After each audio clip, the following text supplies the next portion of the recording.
Ya, salam, selamat malam. Jumpa lagi dengan saya, Verbum Veritatis. Saya akan melanjutkan sesi pengajaran apologetika untuk memperlengkapi saudara-saudara bukan hanya dengan pengetahuan yang kredibel mengenai kitab suci, tetapi juga menolong saudara untuk melihat betapa luar biasanya Tuhan mendistribusikan firman-Nya, sehingga bahkan ribuan tahun sebelum Yesus berinkarnasi menjadi manusia, Anak Allah berinkarnasi menjadi manusia. Ribuan tahun yang lampau pada masa Abraham, Yahweh telah memberikan prediksi bahwa di masa depan kegagalan covenant antara manusia dengan Yahweh, antara Yahweh dan umatnya, hukuman atas kegagalan itu akan ditanggung oleh Yahweh sendiri. Dan saya akan membuktikan itu dari perjanjian lama, dari sebuah narasi yang tidak banyak orang, dan sampai sekarang saya belum pernah melihat atau mendengar ada orang yang pernah memperlihatkan itu kepada publik dalam khotbah-khotbah atau dalam sesi-sesi pengajaran, meskipun pengetahuan semacam ini diketahui oleh para scholar. Tapi para scholar sayang sekali ada di Menara Gading dan tidak turun dari Menara Gading mereka untuk memperlengkapi orang-orang kudus, umat Tuhan, pengantin dan mempelai Kristus dengan pengetahuan yang sulit akan firman Tuhan. Nah, sebelum saya mulai, seperti biasa saya minta bantuan Anda untuk mendistribusikan, membagikan link live pada malam ini, supaya banyak orang bisa hadir dan menikmati pengajaran dan diperlengkapi dengan pengetahuan akan firman Tuhan, dan dengan demikian kita sama-sama bertumbuh di dalam pengetahuan, pengenalan, dan cinta kasih kita kepada Kristus Yesus, Tuhan kita. Nah, semua yang sudah hadir yang menyapa saya, terima kasih. Christian Debate Project, jaga kesehatan, Verbum Veritatis, kasih Tuhan menyertai kita semua. Terima kasih Pak Christian Debate Project 1, dan salam buat semua yang menyampaikan salam untuk saya di kolom komentar. Memang akhir-akhir ini banyak orang yang berkata kepada saya bahwa oh ya, ada pendeta John Harens. Selamat malam Bapak Pendeta. Ini Bapak Pendeta tinggal di Papua dan melayani Tuhan Yesus di sana. Kita doakan beliau supaya terus setia melayani Tuhan dan orang-orang yang digembalakan bisa bertumbuh dan terus kuat dan mempertahankan iman mereka sampai akhir. Nah, memang akhir-akhir ini banyak orang-orang Kristen yang berkata kepada saya bahwa kalau Bapak bikin sesi live pengajaran yang sifatnya internal, mengajarkan tentang Alkitab, itu tidak banyak orang yang mau nonton. Nah, waktu dengar itu sebenarnya maksudnya baik, saya mengerti maksudnya. Maksudnya baik. Maksudnya adalah bahas tentang Islam, bahas tentang Muslim, dan itu banyak orang akan tonton. Nah, ada beberapa hal, meskipun saya mengerti maksudnya, tapi ada beberapa hal. Pertama, jangan terobsesi dengan Islam. Ya, Islam itu teologi yang tidak menarik dan sangat rapuh dan sangat dangkal dan gampang sekali dilihat kelemahannya. Bahkan seperti yang sudah saya perlihatkan berkali-kali di dalam sesi-sesi live saya terdahulu. Antara satu premis dengan premis yang lain itu saling menggigit satu sama lain. Self-defeating theology. Jadi kenapa saudara menghabiskan waktu terobsesi dengan hal-hal yang begituan? Kedua, akhir-akhir ini saya meminta tim saya untuk menghubungi beberapa orang apologet terkemuka Muslim di Indonesia. Ada 4 orang yang dihubungi, Kainama, kemudian Oma Irena Handono, kemudian Ustadz Yahya Waloni, dan satu lagi Ustadz Menakem Ali. Dan 3 orang diantaranya, Yahya Waloni belum ada kabar. Kalau Ustadz Kainama, kemudian Irena Handono, itu menyatakan tidak bersedia berdebat dengan saya.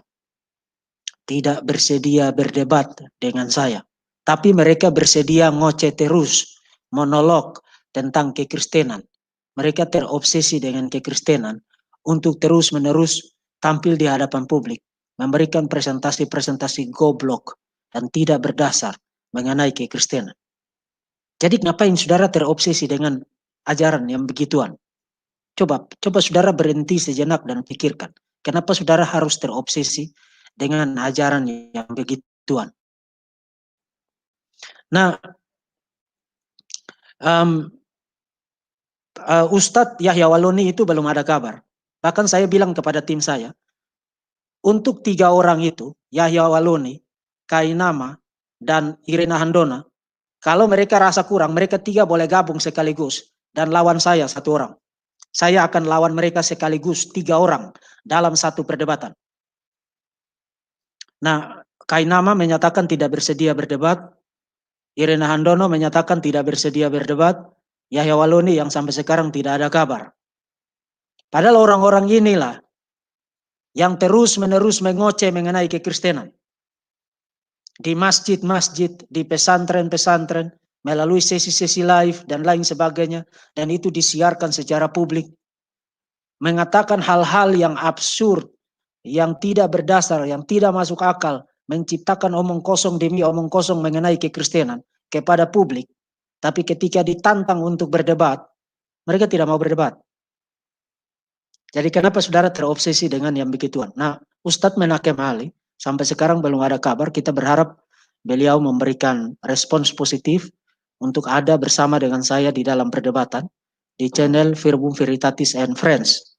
Dan saya akan mengajukan topik perdebatan mengenai apakah Paulus atau Muhammad adalah nabi sejati. Apakah Paulus atau Muhammad adalah nabi sejati? Itu perdebatan 2 arah. Jadi saya akan membiarkan dia untuk memberikan serangan terbaiknya. Serangan terbaiknya terhadap kekristenan. Saya akan defense khususnya mengenai kerasulan dan kenabian Paulus. Kemudian dia harus dengan standar yang sama, dengan kriteria yang sama, dengan keadilan yang sama, harus membiarkan saya untuk memberikan serangan terbaik saya terhadap kenabian Muhammad. Itulah yang disebut dengan fairness. Jadi saya menanti Ustadz Menakem Ali untuk memberikan respons positif ada bersama dengan saya di dalam perdebatan tersebut. Dan itu tidak dimaksudkan untuk memecah belah bangsa, tidak dimaksudkan untuk menghina, tidak dimaksudkan untuk memfitnah, tidak dimaksudkan untuk melecehkan, tetapi itu adalah pertanggungjawaban iman dan pertukaran argumen dalam kerangka dinamika intelektualitas di dalam bumi Indonesia yang kita cintai ini. Nah, jadi saudara-saudara yang tahu tentang sebenarnya tim saya sudah menghubungi beliau tahu minggu lalu kalau saya tidak salah, tapi beliau belum memberikan respon sampai dengan sekarang. Jadi kita menanti dan berharap beliau bisa berkenan untuk ada di dalam perdebatan 2 arah dengan saya di channel Verbum Veritatis and Friends. Dan karena itu saudara-saudara saya minta tolong kepada saudara-saudara sekalian untuk terus memperkenalkan channel Verbum Veritatis and Friends supaya banyak orang yang subscribe ke situ. Karena kadang-kadang kalau kita mengajak mereka untuk berdebat di situ, mereka juga kadang-kadang melihat, oh ini jumlah subscribernya masih kecil. Jadi mereka berpikir kita lagi cari subscriber, padahal sebenarnya bukan itu tujuannya. Jadi tolong bantu saya dan tim memperkenalkan channel Verbum Veritatis and Friends. Karena semua perdebatan saya itu akan dilakukan di channel tersebut. Dan tim saya akan menangani soal masalah teknis dan masalah hukumnya. Sehingga setiap partisipan yang terlibat di dalam perdebatan di channel Verbum Veritatis and Friends itu bisa dilindungi dan mendapat proteksi untuk tidak terjerat oleh masalah hukum di kemudian hari. Jadi tolong terus doakan Verbum Veritatis dan tim bersama dengan komunitas Iman Rasuli. Bagi saudara yang belum join dengan grup Verbum Veritatis dan komunitas Iman Rasuli, silakan searching di grup Telegram, saudara akan ketemu. Dan silakan join ke sana karena kami juga ada sesi pengajaran setiap minggu selama 3 bulan periodik bersertifikat. Jadi saudara bisa mendapatkan manfaat melalui grup-grup tersebut. Nah, Jadi malam ini saya akan memberikan eksposisi kristologis terkait dengan perjanjian Allah dan Abraham yang dicatat di dalam Kejadian pasal 15 sampai dengan pasal 17, tapi saya hanya akan fokus kepada Kejadian pasal 15. Satu narasi yang tidak banyak orang melihat kaitannya, korelasinya dengan kematian Yesus di atas Kalvari sebagai korban pengganti untuk menebus kita dari dosa dan maut. Nah, saya akan malam ini saya ingin memperlihatkan kepada saudara screen saya supaya saudara bisa ikuti screen saya. Sesi live ini tidak akan memakan waktu lama, hanya sekitar 30 menit. Jadi saudara bisa belajar firman Tuhan kemudian mengurus hal-hal yang lain. Oke. Ya, saya kira sudah kelihatan di screen. Saya akan bikin tampilannya dulu. Oke. Jadi kalau ada masalah dengan screen tolong kasih tahu saya. Cuman kalau saya bagi screen secara full begini, saya tidak bisa lihat screen yang di StreamYard maupun di YouTube. Saya hanya bisa lihat screen PowerPoint. Jadi saya berharap presentasi ini tidak ada masalah dari awal sampai dengan akhirnya. Kalau saya full screen nanti. Oke, jadi saya akan kasih full screen dan saudara silakan menyimak presentasi saya. Kemudian nanti setelah selesai saya memberikan presentasi, saya akan melihat kolom komentar untuk melihat kalau ada pertanyaan-pertanyaan atau ada komentar-komentar yang baik akan saya berikan respons atau akan saya jawab. Sekarang saya akan kasih full screen untuk PowerPoint saya supaya saudara bisa lihat. Oke, jadi benarkah Musa menulis mengenai Yesus? Kristologi Kejadian pasal 15. Nah, seperti yang tadi saya katakan, saya percaya mayoritas di antara saudara, jika tidak ingin dikatakan belum ada, belum pernah melihat bagaimana Kejadian pasal 15 memiliki kaitan kristologis dengan kematian Yesus di atas Kalvari. Kita mulai dari Yohanes pasal 5 ayat 46, ini diskusi Yesus dengan orang-orang Yahudi. Dan di dalam diskusi itu Yesus berkata begini, sebab jika kamu percaya kepada Musa, tentu kamu akan percaya juga kepadaku. Sebab ia telah menulis tentang aku. Tapi jikalau kamu tidak percaya akan apa yang ditulisnya, bagaimana kamu akan percaya akan apa yang kukatakan? Nah, perhatikan di dalam kata-kata Yesus ini, Yesus mengatakan bahwa Yesus bukan hanya mengatakan bahwa Musa menulis mengenai dia, dan itu merujuk pada 5 kitab Musa.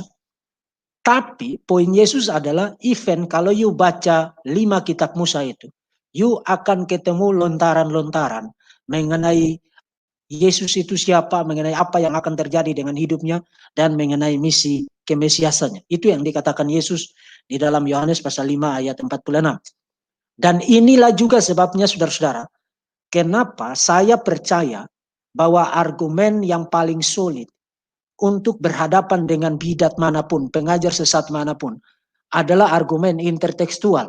Karena Yesus sendiri percaya bahwa you tidak akan mengerti dan percaya akan siapa dia dan apa yang dia kerjakan sebagai Mesias di bumi, you tidak akan mengerti dan percaya kecuali kalau you membaca apa yang pernah dicatat di dalam perjanjian lama. Jadi Yesus percaya bahwa baik catatan-catatan mengenai dirinya di dalam perjanjian baru maupun di dalam perjanjian lama itu harus dibaca sebagai satu kesatuan.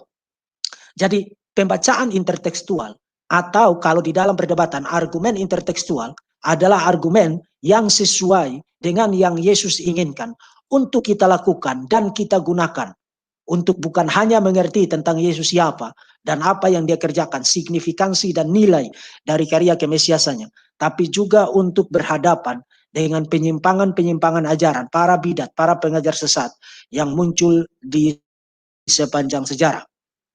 Jadi menurut Yesus, Musa menulis mengenai dia, dan kita bisa tahu tentang dia, bisa melihat tentang dia siapa apa yang dikerjakan dengan membaca tulisan Musa. Hal yang sama juga dikatakan oleh Yesus pasca kebangkitannya kepada dua orang yang berjalan ke Emmaus, Kleopas dan salah seorang yang tidak disebutkan namanya. Saya percaya itu adalah istrinya. Dan ketika Yesus menampakkan diri kepada dua sejoli di perjalanan malam yang hening dan sunyi itu, Yesus berkata di dalam ayat 25 sampai dengan ayat 27, Lukas pasal 24. Lalu ia berkata kepada mereka, hai kamu orang bodoh, betapa lambannya hatimu, sehingga kamu tidak percaya segala sesuatu yang telah dikatakan para nabi. Bukankah Mesias harus menderita semuanya itu untuk masuk ke dalam kemuliaannya? Lalu ia menjelaskan kepada mereka apa yang tertulis tentang dia dalam seluruh kitab suci, mulai dari kitab-kitab Musa dan segala kitab nabi-nabi. Jadi saudara, Alkitab seringkali bicara tentang kebodohan. Itu bukan hanya soal perkara intelektualitas, tapi perkara kedegilan hati untuk menolak kebenaran, untuk tidak percaya kepada kebenaran. Meskipun testimoni, kesaksian dari kitab suci itu sangat jelas mengenai Yesus itu siapa, mengenai nilai dan signifikansi dari karya kemesiasan. Jadi saudara-saudara, mereka yang menolak Yesus, yang tidak percaya kepada Yesus, yang datang dengan berbagai macam ajaran sesat, apalagi yang menghina, menghujat Yesus, bukan sekadar itu, bukan sekadar perkara intelektual, itu bukan sekadar bahwa mereka tidak mengerti, tapi karena mereka ada dalam kedegilan hati spiritual. Betapa lambannya hatimu sehingga kamu tidak percaya segala sesuatu yang dikatakan para nabi. Bukankah Mesias harus menderita semuanya itu untuk masuk ke dalam kemuliaannya? Lalu ia menjelaskan kepada mereka apa yang tertulis tentang dia dalam seluruh kitab suci, mulai dari kitab-kitab Musa dan segala kitab nabi-nabi. Masih di pasal yang sama, di ayat 44 sampai dengan ayat 48, Yesus mengatakan, ia berkata kepada mereka, inilah perkataanku yang telah kukatakan kepadamu ketika aku masih bersama-sama dengan kamu, yakni bahwa harus digenapi semua yang ada tertulis tentang aku dalam kitab Taurat Musa, dan kitab nabi-nabi dan kitab Mazmur. Nah, pause dulu sampai di sini. Ini hanya komentar catatan kaki saja. Sampai pada masa Yesus, kanon kitab Ibrani yang terdiri atas tiga kategori itu tampaknya telah menjadi pengetahuan umum, dan Yesus bahkan sudah bicara tentang kitab Taurat Musa, kitab nabi-nabi, dan kitab Mazmur. Kemudian lalu ia membuka pikiran mereka sehingga mereka mengerti kitab suci. Katanya kepada mereka, ada tertulis demikian, Mesias harus menderita dan bangkit dari antara orang mati pada hari ketiga. Dan lagi, dalam namanya berita tentang pertobatan dan pengampunan dosa harus disampaikan kepada segala bangsa, mulai dari Yerusalem. Kamu adalah saksi dari semuanya itu. Saudara-saudara, berdoa bagi mereka yang menolak Tuhan Yesus, yang menentang Tuhan Yesus, yang menghujat Tuhan Yesus, yang menghina Tuhan Yesus. Sebab kecuali kalau Tuhan memberikan iluminasi, pencerahan, Roh Kudus bekerja membuka pikiran mereka dan menaklukkan kedegilan, ketegar tengkukan hati mereka, maka mereka akan tetap hidup di dalam penolakan, penyangkalan, dan penghujatan terhadap Tuhan. Saya perhatikan yang Yesus katakan di sini. Lalu ia membuka pikiran mereka sehingga mereka mengerti kitab suci. Nah, kata mengerti kitab suci di sini bukan hanya membaca kemudian paham, tapi mengerti dalam arti membaca, mendengarkan penjelasan, paham, dan menerimanya sebagai kebenaran. Sebab tidak ada gunanya you membaca Alkitab, mengerti isi Alkitab, tapi you tidak menerima itu sebagai kebenaran. Jadi istilah mereka mengerti kitab suci di sini berarti mereka bukan hanya mengerti, paham tentang apa yang tercatat di dalam kitab suci, tapi mereka setelah paham dan setelah mengerti, mereka menerima kebenaran yang mereka mengerti itu sebagai kebenaran. Nah, jadi dari 3 teks tadi, Yohanes pasal 5 dan Lukas pasal 24, Yesus mengatakan bahwa tentang dia Musa sudah menulis di dalam kitab Musa. Maka pertanyaannya, dalam bagian yang mana Musa menulis mengenai Yesus di dalam kitab-kitab Musa? Nah, sebenarnya ada banyak cara untuk membuktikan itu. Ada banyak cara untuk membuktikan bahwa Musa memang menulis mengenai Yesus. Ada banyak cara. Salah satunya misalnya kita bisa pergi kepada teks-teks individual seperti Yohanes pasal 3 ayat 14, dan sama seperti Musa meninggikan ular di padang gurun, demikian juga manusia ditinggikan. Itu adalah rujukan kepada Bilangan pasal 21 ayat 9. Ketika Israel bersungut-sungut kepada Musa bahwa mereka tidak punya air, tidak punya makanan, lalu mereka mulai bersungut-sungut dan berkata kepada Musa, "Kenapa kamu bawa kami keluar dari Mesir?" Nah, karena sungut-sungut mereka itu, Tuhan memberikan mereka air dan minum, tapi Tuhan menghukum mereka, dipagut oleh ular-ular. Lalu Tuhan menyuruh Musa membuat ular tembaga, kemudian digantung, dan barang siapa yang memandang ular itu, dia akan diselamatkan. Artinya dia diluputkan dari penghakiman itu. Jadi kita bisa pergi kepada teks-teks semacam itu. Tapi ada teks-teks di mana kita tidak langsung bisa lihat bahwa sebenarnya di situ Musa sedang menulis atau memberikan prediksi mengenai Yesus. Dan kita memerlukan pengetahuan mengenai culture, mengenai budaya, mengenai situasi historical, konteks di mana teks-teks itu ditulis. Dan itu memberikan light, memberikan terang kepada kita untuk bisa melihat koneksi dari teks-teks itu dengan Yesus dan kehidupan serta pelayanannya sebagai Mesias satu-satunya. Dan teks-teks semacam itu, salah satunya adalah Kejadian 3 ayat 15. Dengan kata lain, kalau you tidak mengerti apa-apa tentang konteks di mana kitab Kejadian ditulis, latar belakang kulturalnya, sejarahnya, historical konteksnya, kalau you tidak tahu apa-apa tentang itu, you tidak bisa melihat bagaimana teks itu memiliki kaitan yang sangat kuat dengan Tuhan Yesus Kristus. Bahkan dengan salah satu event yang menjadi tujuan dari kedatangan Yesus, yaitu mati secara terhina di atas Kalvari sebagai korban pengganti untuk menggantikan kita atas hukuman dosa dan kutuk dosa. Oke. Nah, karena itu saya ingin ajak saudara untuk mendapatkan gambaran ringkas. Sebenarnya kalau di dalam sesi kuliah, saya mengajarkan tentang topik ini di kelas pasca sarjana. Saya bisa kasih penjelasan yang sangat detail tentang topik ini.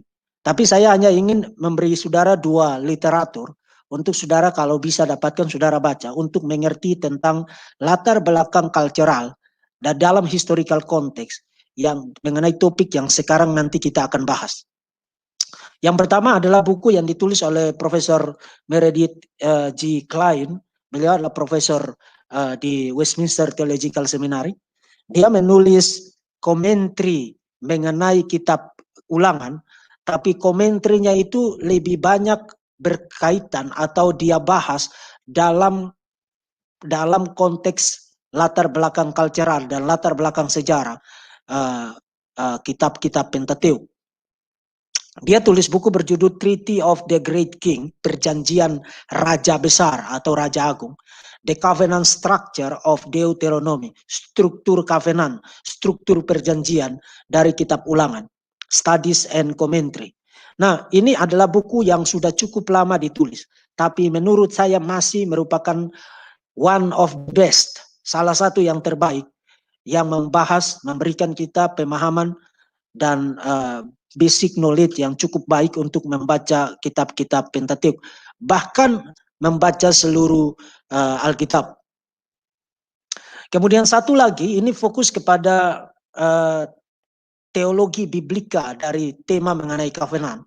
Dan ini juga menurut saya adalah buku yang sangat baik. ditulis oleh dua profesor perjanjian lama, Peter Gentry dan Stephen Wellum, Kingdom Through Covenant, A Biblical Theological Understanding of the Covenants. Nah, jadi kalau saudara bisa dapat buku-buku ini, baca, karena buku-buku ini sangat baik, menolong saudara melihat bagaimana Yahweh berelasi dengan ciptaan, bagaimana Yahweh berelasi dengan Israel di dalam seluruh Alkitab. Bahkan tema mengenai covenant atau perjanjian itu merupakan sebuah pilar penting, satu tema besar yang menandai pemahaman yang bermakna mengenai isi Alkitab. Bahkan kalau saudara belajar teologi biblika, ada pakar yang mengusulkan bahwa kalau you mau bicara tentang center, pusat dari teologi perjanjian lama, pusat itu tidak lain adalah covenant. Tema mengenai perjanjian. Jadi bayangkan ini tema yang sangat penting untuk saudara membaca Alkitab.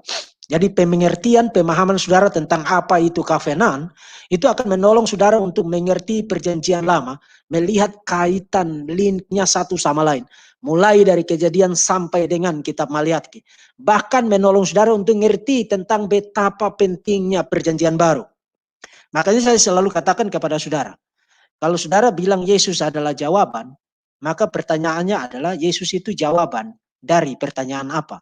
Kalau you tidak tahu tentang pertanyaannya, maka tidak ada gunanya you tahu tentang jawabannya.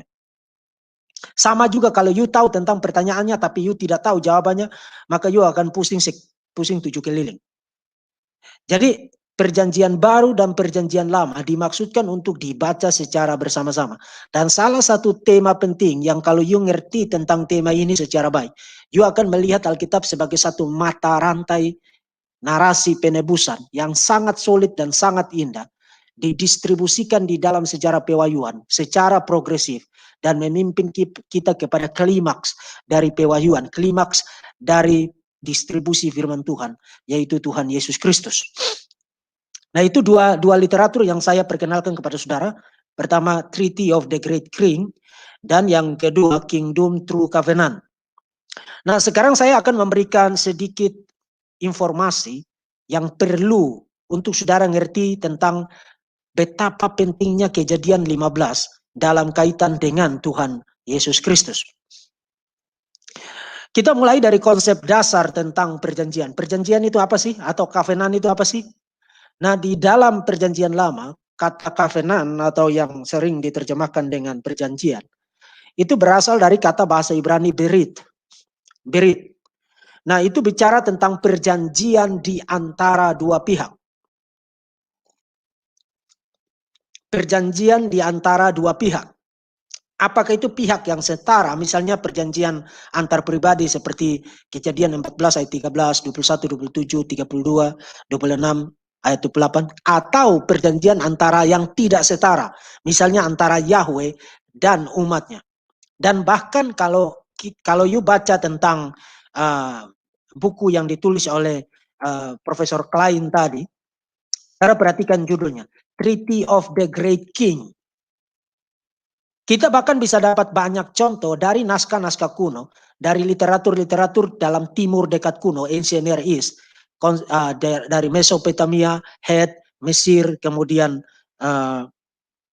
Akadia, literatur-literatur dalam bahasa Akadia, yang bicara tentang perjanjian antara raja-raja. Jadi kalau terjadi peperangan, kemudian salah satu raja menang, kemudian raja yang satunya kalah, maka raja yang menang ini, itu kita sebut sebagai raja pemenang atau raja besar.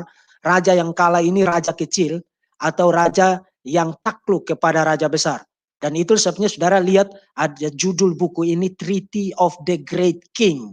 Perjanjian dari raja yang menang, yang berhasil menundukkan raja lain untuk tunduk kepada kekuasaannya. Nah, pada masa itu ketika raja yang satu menunjukkan kerajaan yang lain, maka untuk mengatur relasi antara raja yang menang dengan raja yang kalah, mereka mengadakan apa yang disebut dengan treaty atau perjanjian. Dan kalau you ngerti tentang itu, you akan melihat betapa jelasnya bagaimana Yahweh berelasi dengan Israel di dalam perjanjian lama.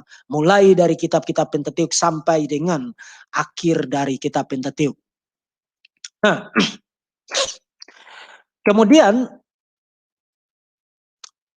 Selain itu adalah perjanjian antara dua pihak, apakah yang setara atau yang tidak setara.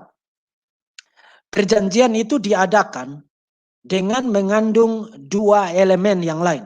Harus mengandung dua elemen yang lain. Yang pertama adalah elemen yang disebut dengan obligation atau stipulation, kewajiban-kewajiban. Apa kewajiban dari raja yang kecil yang kalah ini terhadap raja yang menang? Dan apa yang harus dilakukan raja yang menang terhadap raja yang kecil ini kalau dia melanggar kewajibannya? Itu yang disebut dengan obligation atau stipulation. Atau yang disebut dengan law, hukum. Nah, sekarang saudara mulai lihat apa posisi Taurat di dalam hubungan antara Yahweh dan Israel. Taurat tidak dimaksudkan untuk menciptakan relasi antara Israel dan Yahweh. No, relasi itu sudah ada. Karena even sebelum Israel terima Taurat di Keluaran pasal 4, Yahweh sudah menyebut Israel dengan sebutan anakku, anakku yang sulung. Jadi Israel sudah mendapatkan kasih karunia Tuhan, status sebagai anakku, anakku yang sulung, sebelum Israel diberikan hukum.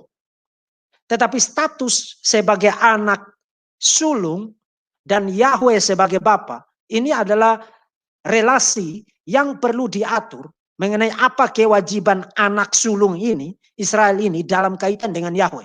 Dan itulah sebabnya hukum diberikan. Jadi hukum diberikan sebagai panduan untuk mengatur relasi antara Israel dengan Yahweh. Itu adalah posisi hukum. Jadi hukum tidak pernah dimaksudkan untuk supaya kalau you taat you masuk surga. Atau kalau supaya you taat you menjadi anaknya Tuhan. No. Kekristenan tidak dimulai dengan law. Kekristenan tidak dimulai dengan hukum. Kekristenan dimulai dengan grace, dengan anugerah. Dan itulah yang bahkan sudah terjadi di dalam perjanjian lama. Israel menjadi anak sulung Yahweh itu tidak karena mereka sudah taat kepada Taurat. Taurat belum ada kok. Taurat baru nanti ada di Keluaran pasal 20 sampai 23 ketika Musa disuruh naik ke atas Gunung Sinai untuk menerima dua loh batu yang kemudian nanti dielaborasi menjadi hukum-hukum keimamatan yang jauh lebih spesifik di dalam periode selanjutnya. Jadi hukum belum ada, Taurat belum ada, Israel sudah disebut sebagai my son, my firstborn son, anakku yang sulung. Dengan kata lain, menjadi umat Tuhan itu tidak karena hukum, tidak karena Taurat, tapi by grace alone, berdasarkan anugerah semata-mata. Itu bahkan sudah ada di dalam perjanjian lama. Jadi berita Injil bahwa kita diselamatkan by grace alone, itu bukan berita yang baru ada di dalam perjanjian baru. Tapi bahkan sudah ada di dalam perjanjian lama. Orang menjadi umat Tuhan, getting in the covenant, masuk ke dalam perjanjian, itu by grace alone. Tapi untuk maintain, untuk menjaga covenant itu, dia harus mentaati hukum. Kalau dia tidak taat, diapain? Ulangan pasal 28, 29, kalau taat kepada hukum, diberkati. Kalau tidak taat kepada hukum, dikutuk. Itu konsekuensinya. Jadi hukum tidak menciptakan relasi. Tapi hukum mengatur relasi. Satu kali lagi. Hukum tidak menciptakan relasi. Tapi hukum mengatur relasi. Itu adalah posisi Taurat di dalam perjanjian lama. Dan itu sebabnya saya selalu katakan, kekristenan itu bukan religion of law. Bukan agama hukum. Meskipun kekristenan bukan anti hukum. Oh yes, posisi hukum sangat penting. Tapi core values, nilai inti dari kekristenan itu bukan law. Bukan hukum. Tapi pilihan berdaulat Tuhan untuk menjadikan umatnya sebagai objek kasih sayangnya yang spesial. Itu core value-nya. Dan itulah sebabnya Tuhan menuntut supaya umatnya mengasihi dia dengan segenap hati, dengan segenap jiwa, dengan segenap pikiran, dengan segenap kekuatan. Kenapa? Kenapa? Karena itu adalah obligasi atau stipulasi yang memang harus diperlihatkan karena Tuhan telah terlebih dahulu memilih kita, memilih Israel, memilih umatnya berdasarkan kerelaan kehendaknya. Nah, selain obligasi atau selain law, elemen penting yang lain adalah tanda perjanjian. The sign of the covenant. Nah, di dalam perjanjian lama ada sejumlah tanda perjanjian yang sering disebutkan. Misalnya sunat, jadi validitas dari covenant itu ditandai dengan orang disunat. Kemudian yang kedua, percikan darah. Jadi perjanjian itu disahkan, ditandai dengan orang melakukan percikan darah. Dan yang ketiga, makan bersama. Misalnya yang dilakukan oleh Yitro dan Musa, ketika Yitro memberikan nasihat kepada Musa untuk membuat divisi kepemimpinan, setelah selesai, kemudian dikatakan mereka duduk dan makan bersama. Jadi makan bersama di dalam tradisi Alkitab, tradisi biblikal, maupun di dalam tradisi Yahudi, orang duduk makan sama-sama itu bukan untuk duduk kumpul-kumpul makan kenyang kemudian ketawa ketiwi. No, bukan itu. Tapi duduk makan bersama adalah the sign of the covenant. Tanda perjanjian. Artinya kita sepakat, kita tidak akan saling mengkhianati, kita taat kepada kewajiban kita masing-masing, stipulasi kita masing-masing, obligation kita masing-masing, kita tidak akan saling mencelakai. Itu nilai dari duduk makan bersama di dalam Alkitab. Dan itu sangat penting. Bukan hanya untuk you mengerti tentang perjamuan Tuhan, perjamuan kudus. Tapi you mengerti juga tentang kenapa even hanya soal makan di dalam kitab Kejadian. Gara-gara makan buah, Adam dan Hawa dikutuk, diusir. Bahkan seluruh penciptaan, seluruh alam semesta ikut menanggung kutuk dosa. Perihal makan itu bukan persoalan ngisi perut semata-mata di dalam Alkitab. Jadi you harus ingat itu baik-baik. Banyak orang hari ini telah merendahkan harga dirinya hanya karena untuk ngisi perutnya. Padahal di dalam Alkitab makan dan makan bersama adalah satu theological activity, aktivitas teologis. Bukan hanya sekadar biological activity, aktivitas biologis supaya kita tetap hidup. Kalau tidak makan mati. Bukan itu. Jadi saudara lihat harus membaca Alkitab di dalam konteksnya dan mengerti signifikansi dari setiap elemen-elemen itu. Nah jadi yuk ingat ada perjanjian antara dua pihak. Apakah setara tidak setara. Kemudian perjanjian itu memiliki dua elemen. Pertama kewajiban. Dan yang kedua tanda perjanjian. Artinya perjanjian itu disahkan dengan tanda-tanda tertentu. Tanda-tanda tertentu. Nah, setelah saudara dapat gambaran tentang konsep dasar mengenai covenant, mengenai perjanjian, sekarang mari kita lihat tentang bagaimana struktur perjanjian dalam konteks timur dekat kuno. Aneh di situ, yang saya kasih huruf kapital semua itu ancient Near East. Timur dekat kuno, Mesopotamia, Mesir, Babel, kemudian Asyur, kemudian orang-orang Het, konteks timur dekat kuno. Dan Israel hidup di dalam konteks itu, Abraham hidup di dalam konteks itu, Musa hidup di dalam konteks itu, perjanjian lama ada di dalam konteks itu. Nah kita punya banyak literatur, kalau saudara baca Profesor Klein, yang Treaty of the Great King tadi, dia kasih lihat banyak sekali literatur. Perjanjian antara raja yang satu dengan raja yang lain, itu strukturnya seperti ini. Yang suzerain di atas itu adalah istilah untuk raja yang besar, atau raja penakluk, raja yang menang. Kemudian Vesel yang ada di bawah, itulah istilah untuk raja yang kalah, atau raja yang takluk kepada raja yang besar. Kemudian di tengah-tengahnya itu the law, hukum. Hukum itu mengatur relasi antara suzerain dan Vesel. Jadi apa kewajiban-kewajiban Vesel? Itu diatur dalam bentuk aturan-aturan atau hukum atau stipulasi-stipulasi atau obligasi-obligasi. Nah ini adalah struktur perjanjian yang ada di dalam konteks timur dekat kuno. Dan in case kalau you bertanya tentang apa hubungan ini dengan Alkitab, inilah struktur yang juga ada di dalam perjanjian lama. Relasi antara Yahweh dan Israel itu di tengah-tengahnya itu ada hukum. Yahweh adalah, kalau kita pakai istilah ini, Yahweh adalah suzerainnya, dan Israel atau umat covenant lama adalah veselnya. Nah apa tanggung jawab, kewajiban dari vesel Israel terhadap Yahweh, itu diatur melalui Taurat. Itu yang tadi saya jelaskan. Nah, saudara ingat ini baik-baik karena ini akan sangat penting untuk saudara lihat apa kaitan Kejadian 15 dengan Tuhan Yesus Kristus. Jadi saudara lihat di antara suzerain dan vesel itu ada law. Law, hukum. Hukum itu tugasnya apa? Fungsinya apa? Mengatur kewajiban dari vesel terhadap suzerain. Apa yang harus dilakukan raja yang kecil atau pihak yang inferior terhadap pihak yang superior. Nah, salah satu tanda perjanjian yang dilakukan antara raja besar dan raja kecil ketika mereka mengadakan perjanjian, pengesahan dari perjanjian itu dilakukan dengan cara pemotongan binatang. Dilakukan dengan cara pemotongan binatang. Caranya bagaimana? Caranya binatang itu dipotong menjadi dua, dibelah menjadi dua, lalu dipisahkan. Lalu dipisahkan, saudara bisa lihat ilustrasinya di screen sekarang.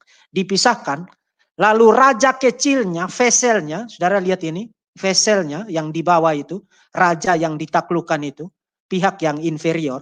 Veselnya harus berjalan melewati potongan binatang. Dia harus. Nah, itu adalah simbol untuk mengatakan kalau vesel ini melanggar hukum, melanggar kewajibannya, nyeleneh, keras kepala, menyimpang dari ketetapan hukum, kewajibannya yang diatur dalam hukum, mengatur relasinya dengan suzerain, raja besar itu. Kalau vesel, raja kecil itu melanggar perjanjian itu, maka nasibnya akan sama seperti binatang yang dipotong itu. Itu adalah simbolnya. Dengan kata lain, veselnya akan mati. Dimatikan oleh raja besarnya. Dihukum mati oleh raja besarnya. Dan nasibnya sama seperti disimbolkan. Seperti binatang yang dipotong, dibelah menjadi dua. Lalu vesel itu berjalan melewatinya. Artinya kalau dia melanggar perjanjian itu, maka dia sudah tahu dia akan berjalan memasuki kematian. Sama seperti dia berjalan melewati potongan mayat dari binatang yang dibelah menjadi dua. Saudara harus ingat ini baik-baik. Ini adalah tanda perjanjian yang dilakukan antara raja besar dan raja kecil. Antara suzerain dan vesel. Ini tanda perjanjiannya. Jadi perjanjian itu disahkan dengan cara vesel itu berjalan melewati potongan binatang yang dibelah menjadi dua. Sekarang mari kita lihat apa yang dicatat di dalam Yeremia pasal 34 ayat 18 sampai 20. Tanda perjanjian ini juga disebutkan di dalam teks ini. Dan aku, Yahweh, akan menyerahkan orang-orang yang melanggar perjanjianku. Jadi umat Tuhan, Israel, yang melanggar perjanjian dan tidak menepati isi perjanjian mereka yang mereka ikat di hadapanku. Dengan memotong anak lembu jantan menjadi dua. Memotong anak lembu jantan menjadi dua. Saudara perhatikan ilustrasinya di screen. Untuk berjalan di antara belahan-belahannya. Untuk berjalan di antara belahan-belahannya. Saudara perhatikan ilustrasinya di screen. Pemuka-pemuka Yehuda, pemuka-pemuka Yerusalem, pegawai-pegawai istana, imam-imam, segenap rakyat negeri yang telah berjalan di antara belahan-belahan anak lembu jantan itu, mereka akan kuserahkan ke dalam tangan musuh mereka dan ke dalam tangan orang-orang yang berusaha mencabut nyawa mereka. Sehingga mayat mereka menjadi makanan burung-burung di udara dan binatang-binatang di bumi. Saudara lihat ilustrasinya sekarang? Kenapa Yahweh bilang, aku akan menyerahkan mereka ke tangan musuh, dan mereka akan mati, dan mayat mereka dimakan burung-burung di udara dan binatang-binatang di bumi? Karena perjanjian itu dilakukan dengan cara mereka memotong binatang, kemudian Israel berjalan melewati potongan binatang itu sebagai tanda mereka setuju dengan kesepakatan itu, dan sebagai tanda kalau mereka melanggar kesepakatan antara mereka dengan Yahweh, maka mereka akan mati seperti binatang ini. Itu picture-nya. Itu picture-nya. Jadi tanda perjanjian dengan cara pemotongan binatang adalah tanda perjanjian yang konsekuensinya adalah maut. Konsekuensinya adalah kematian. Kalau you melanggar perjanjian itu, you selesai. Seperti anak lembu yang dipotong menjadi dua. Itu yang dikatakan di dalam Yeremia 34 ayat 18 sampai dengan ayat 20. Nah, nanti saya akan kembali kepada teks ini. Tapi mari kita lanjutkan. Jadi saudara sudah nangkap poin atau picture dari tanda perjanjian ini. Sekarang kita lihat perjanjian antara Abraham dan Yahweh. Perjanjian antara Abraham dengan Yahweh juga begitu. Kalau saudara baca di Kejadian pasal 17, Yahweh bilang, dari pihakmu engkau harus taat kepada perjanjian ini. Jadi Yahweh mengadakan perjanjian dengan Abraham, dan di dalam perjanjian itu Yahweh memberikan 3 janji, keturunan, tanah, dan blessing for the nation. Tapi dari pihak Abraham harus taat kepada Yahweh. Jadi Yahweh adalah pihak suserennya, pihak superiornya. Abraham adalah pihak inferiornya atau vesselnya. Saudara lihat paralelnya sekarang kan? Dan bukan hanya itu, tapi kita juga melihat bahwa perjanjian antara Allah dan Abraham itu dilakukan dengan tanda perjanjian yang sama seperti ini. Yang sama seperti ini. Dari mana kita tahu? Silakan baca Kejadian 15 ayat 7 sampai 11. Ini tanda, jadi perjanjian antara Abraham itu Kejadian 15 sampai 17. Dan di Kejadian 15 ayat 7, lagi firman Tuhan kepadanya, akulah Tuhan yang membawa engkau keluar dari Ur Kasdim untuk memberikan negeri ini kepadamu menjadi milikmu. Kata Abraham, ya Tuhan Allah, dari manakah aku tahu bahwa aku memilikinya? Firman Tuhan kepadanya, ambillah bagiku seekor lembu betina berumur 3 tahun, seekor kambing betina berumur 3 tahun, seekor domba jantan berumur 3 tahun, seekor tekukur dan seekor burung merpati. Diambilnya semuanya itu bagi Tuhan, dipotong 2, lalu diletakkan bagian-bagian itu yang satu di samping yang lain, tapi burung-burung itu tidak dipotong 2. Ketika burung-burung buas hingga pada daging binatang-binatang itu, maka Abraham mengusirnya. Jadi tanda dari perjanjian itu adalah pemotongan binatang menjadi 2. Itu yang dikatakan di dalam Kejadian 15 ayat 7 sampai 11. Dan picture-nya sama persis dengan yang saudara lihat sekarang di sini. Picture-nya sama persis dengan yang ini.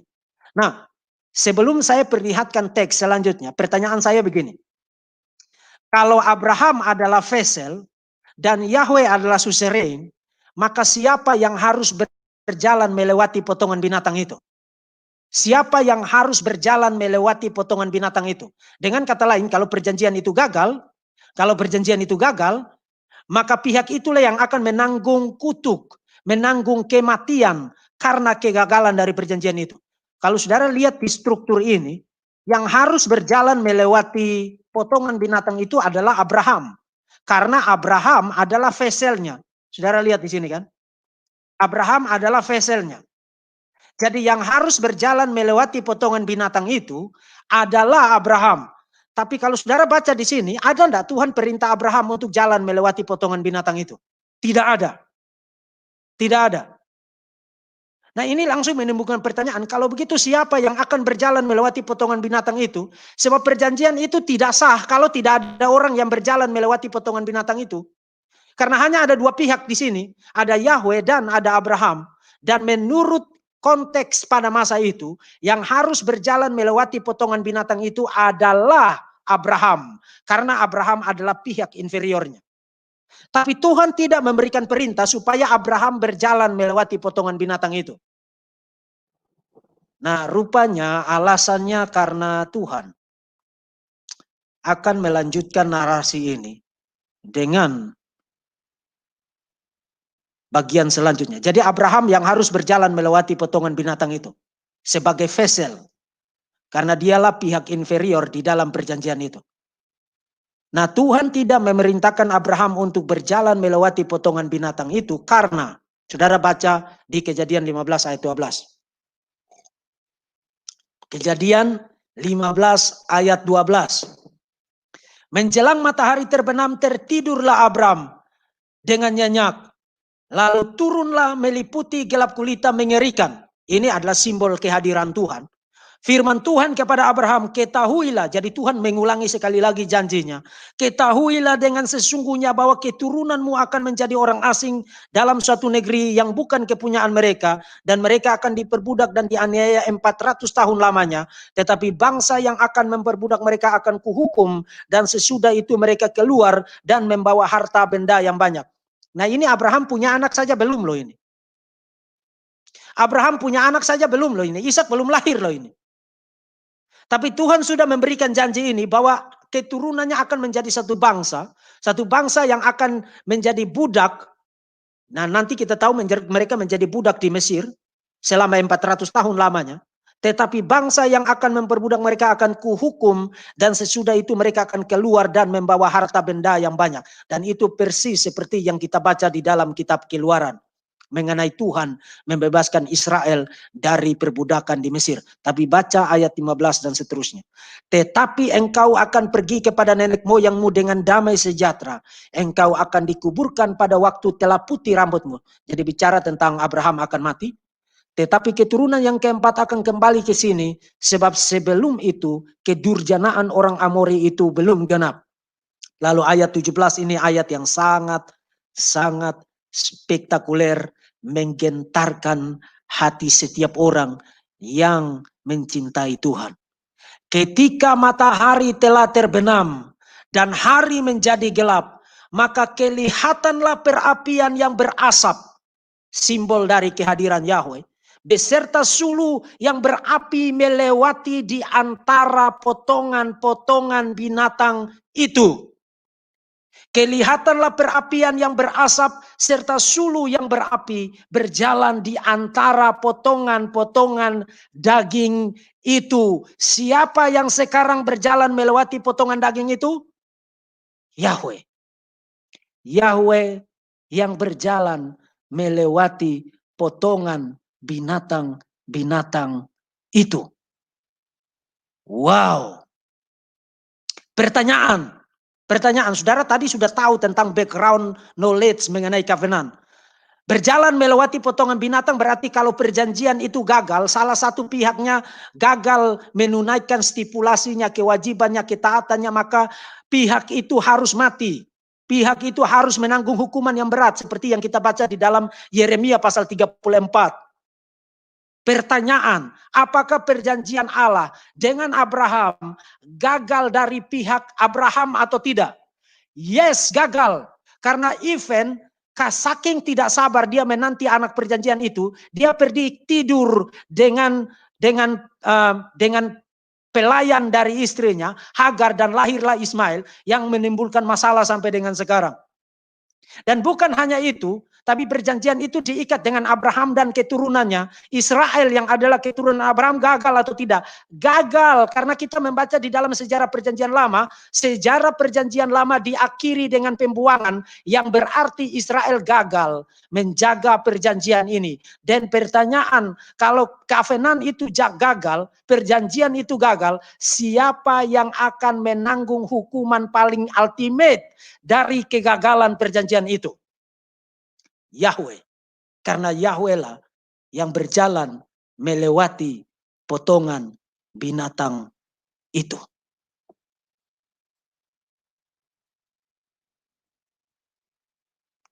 Dan tidak heran,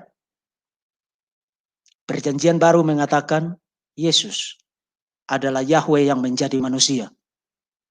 Dan dia menjadi manusia bukan untuk melancong, bukan untuk jalan-jalan, tetapi untuk menanggung kutuk covenant, menanggung kutuk perjanjian yang paling ultimate, yaitu mati, untuk menanggung hukuman atas kegagalan perjanjian yang diadakan Yahweh dan umatnya di dalam perjanjian lama. Akan tetapi Allah menunjukkan kasih-Nya kepada kita oleh karena Kristus telah mati untuk kita ketika kita masih berdosa. Dia yang tidak mengenal dosa telah dibuatnya menjadi dosa karena kita, supaya di dalam Dia kita dibenarkan oleh Allah. Saya sampai di sini. Jadi saudara sudah lihat betapa luar biasanya Tuhan di dalam hikmatnya. Di dalam Kejadian 3 ayat 15, bahkan sudah ada prediksi bahwa hukuman paling tinggi, paling ultimate atas kegagalan perjanjian dengan Abraham, hukuman itu akan ditanggung oleh Yahweh sendiri. Karena di dalam latar belakang culture pada masa itu, pihak yang berjalan melewati potongan binatang itulah yang akan menanggung hukuman akibat kegagalan dari perjanjian itu. Dan bukankah Tuhan juga di dalam periode kehidupan Abraham yang sama juga memperlihatkan itu. Ketika Abraham disuruh untuk mempersembahkan Ishak, ketika Abraham hendak menikam anak itu, malaikat Tuhan itu berseru, Abraham, Abraham, hentikan itu, karena aku sendiri yang akan menyediakan anak domba itu. Aku sendiri yang akan menyediakan anak domba itu.